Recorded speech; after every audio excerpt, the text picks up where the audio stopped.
देश की जनता ने किसे सौंपी सत्ता की चाबी?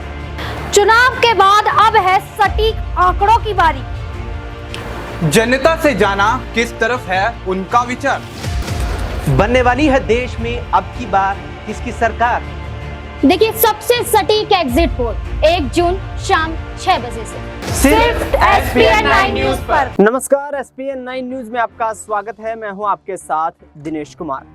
2024 का लोकसभा चुनाव अंतिम पड़ाव पर आ चुका है।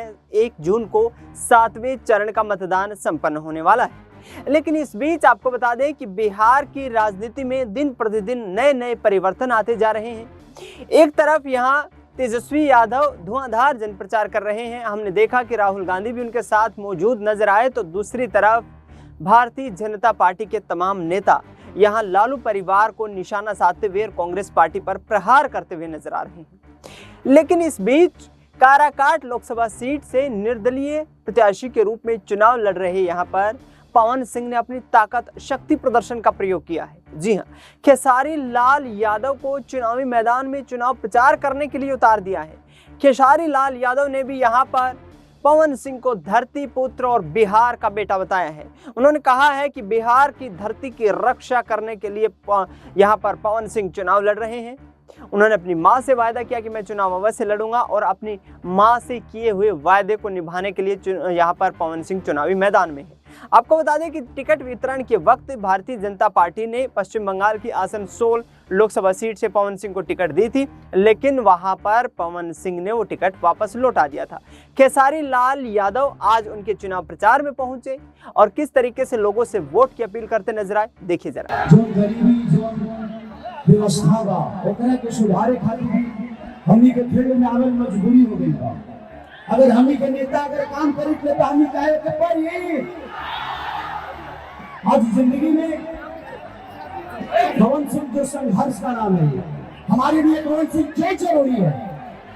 इसमें जो गरीबों की आवाज है वो एक इंसान ही नहीं, आप सबका राजा है। हमने पवन भैया से बहुत कुछ सीखा है और मैं ही नहीं बल्कि मेरे से जितने भी भाई हैं हमारे छोटे, सबने सीखा है कि संघर्ष कैसे किया जाता है। पवन एक इंसान ही नहीं, एक हवा है। हेलो, पवन सिंह जी का भी आगमन हो गया, दोनों भाई आ गए। इस सुदामा की जोड़ी है, आप भी आ जाइए। ये नेता नहीं बेटा है पूछी सिंह जी, हम सबों के बीच में है। मैं चाहता हूँ कि व्यवस्थित रहिए आप लोग। दोनों हाथ दिखाओ, काला काट के जनमानस का हृदय हार। स्वाभिमान का नाम है पवन सिंह, किसानों का नेता पवन सिंह, विकास का नेता पवन सिंह, चहुमुखी विकास का नेता पवन सिंह। खेसारी लाल यादव ने जिस मोहब्बत सिंह से पवन सिंह का स्वाभिमान रखा है, उस स्वाभिमान को प्रणाम करता हूँ। चांदी का मुकुट देकर सम्मानित करेंगे डॉक्टर संजीत जी, अजीत जी, संजीत कुमार जी चांदी का मुकुट देंगे पवन सिंह जी को, खेसारी लाल यादव जी को। पहले खेसारी लाल यादव जी का सम्मान डॉक्टर संजीत जी कर रहे हैं। ये पवन सिंह का संस्कार है अपने छोटे भाई को मोहब्बत देने के लिए। भोजपुरी में भी खाया तो शान से गाया, विकास करने भी आए तो सीना ठोक करके आए। अब ये दोनों भाइयों को मोर मुकुट दिया है हमने। माइक देता हूँ और बोलेगा मेरा हम सबका प्यारा भाई खेसारी लाल यादव। आइए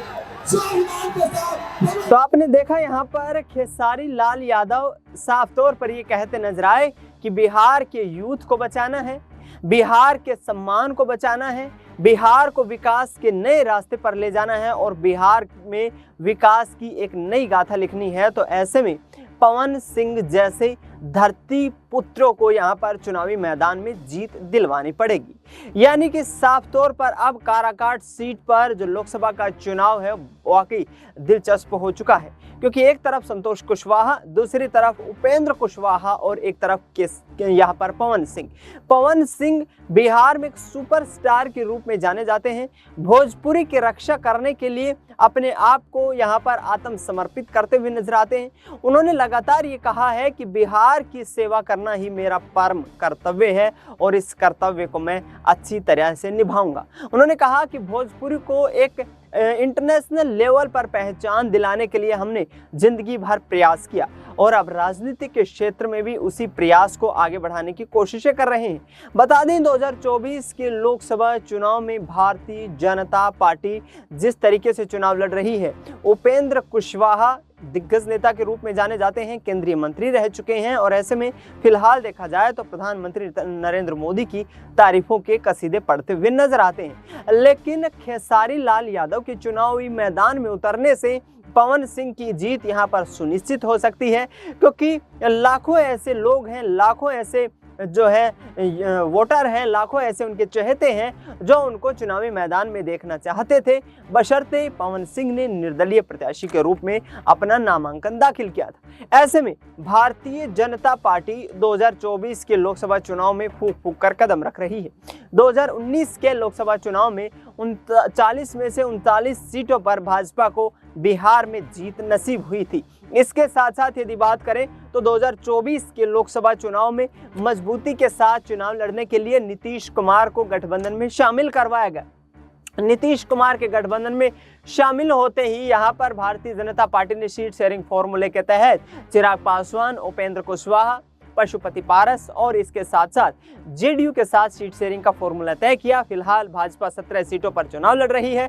प्रधानमंत्री नरेंद्र मोदी 9 दौर की यहां पर यात्रा कर चुके हैं और बिहार में तमाम जगह पर जन प्रचार करते हुए नजर भी आ चुके हैं। ऐसे में भारतीय जनता पार्टी ये चाहती है कि 2024 के लोकसभा चुनाव को यदि फतेह कर लिया जाता है तो केंद्र की सत्ता में वापसी का रास्ता एक बार फिर से तय हो सकता है। जबकि विपक्ष ये कहता नजर आ रहा है कि दक्षिण भारत से बीजेपी साफ, उत्तर भारत में हाफ हाफ, यानी कि दक्षिण भारत से बीजेपी का सफाया हो चुका है और उत्तर भारत में जो नतीजे आने वाले हैं वो भी भारतीय जनता पार्टी को निराश कर देने वाले हैं, क्योंकि उत्तर भारत की हिंदी बेल्ट के तमाम राज्यों में भाजपा ने सुपड़ा साफ करते हुए प्रधानमंत्री नरेंद्र मोदी के नाम पर चुनाव लड़ते हुए 2019 का लोकसभा चुनाव बड़े मार्जिन से जीत दर्ज की थी और 303 सीटों पर यहां पर जीत करके केंद्र की सत्ता में अपना कब्जा किया था।